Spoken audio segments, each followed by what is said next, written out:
Say hi! Say thanks for stopping by!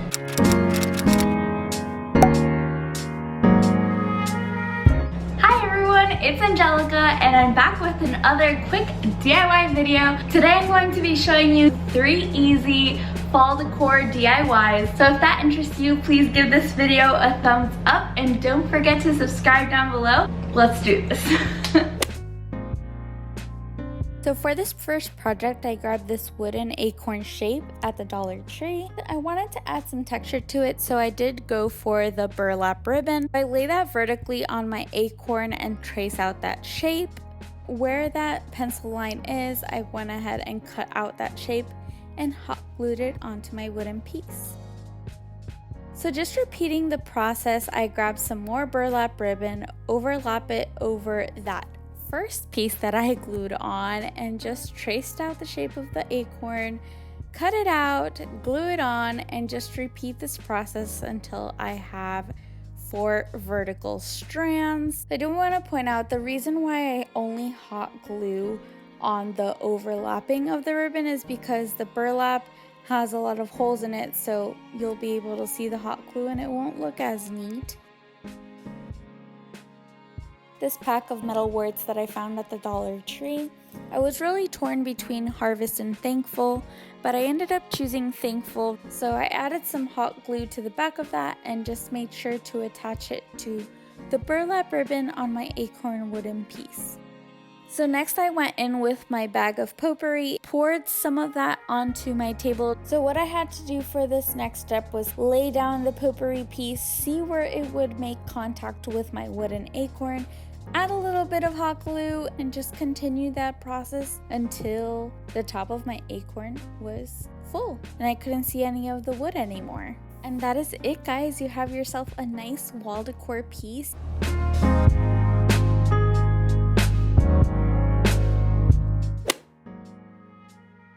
For this next project, I made some rustic pumpkins using this twine string. So I took that string and wrapped it around 4 of my fingers 10 times. And then I took some sewing thread in the color brown and secured that tightly with some double knots. Once that was secured with my thread, I just cut off that excess string. You should end up with something that looks like this. And all I did was repeat this process 7 times, but I did find that you can just make a full pumpkin using 6 of these. I did want the stem of my pumpkins to look just as rustic, so I got some sticks from outside and just broke them off to be a little bit taller than my twine circles. Then all I did was attach my circles to my twig, adding a little bit of hot glue where I tied that thread. Then I just repeated this process going around my stick or twig with my twine circles. Once I was done attaching my circles, I saw that there was some leftover twine at the top, so I cut off those pieces. This is what your pumpkin should look like once you've attached all of your little twine circles.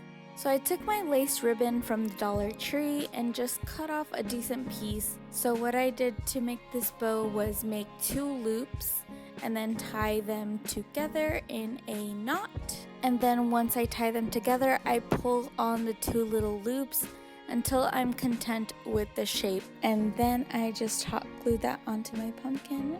And that was it, guys. You have yourself a nice little rustic pumpkin.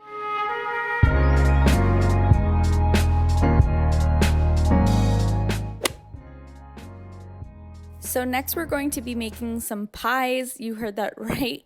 I got a DIY banner from the Dollar Tree as well as some felt from Walmart. They didn't have the colors I was looking for at Dollar Tree, and these were just 28 cents. So I grabbed my beige or tan piece of felt and outlined my burlap banner triangles one at a time, and then I cut them out. So these beige triangles are basically going to be the crust of your pies, and the frosting or filling that goes on top, I chose orange and red. So now I'm going in with my orange felt, and this is going to be my pumpkin pie.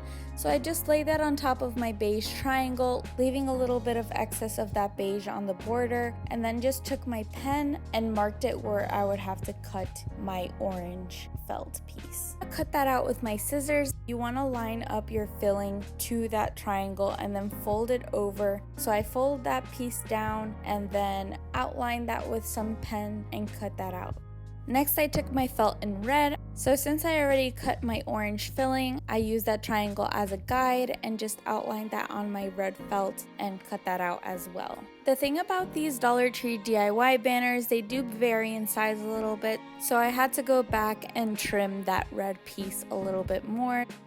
Next, I took my beige felt once again, which is my crust, and just drew 3 cloud shapes. So I drew 2 small ones with 1 bump on the bottom and top, and 1 bigger one with 2 bumps on the bottom and 2 bumps on the top. I cut those out, and those are going to be the crust for my pies. So I lay down the 2 small ones and then that 1 larger one on top in the middle.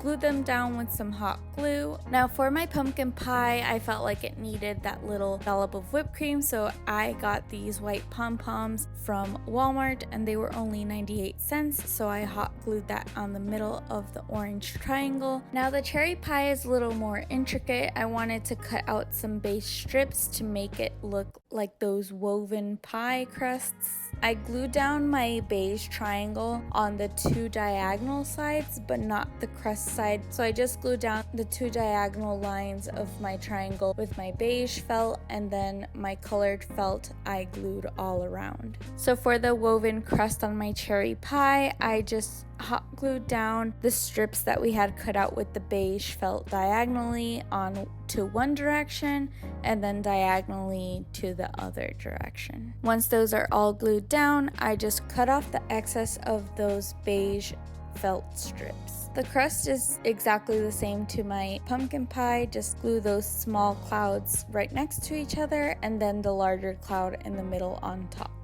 So once you have your 6 slices of pie, you're just going to string them along some twine string. So here you can see why you didn't want to glue that burlap triangle at the top crust part, because then it's easier to just string these along into the banner. And that is it, guys. You got yourself a pie garland.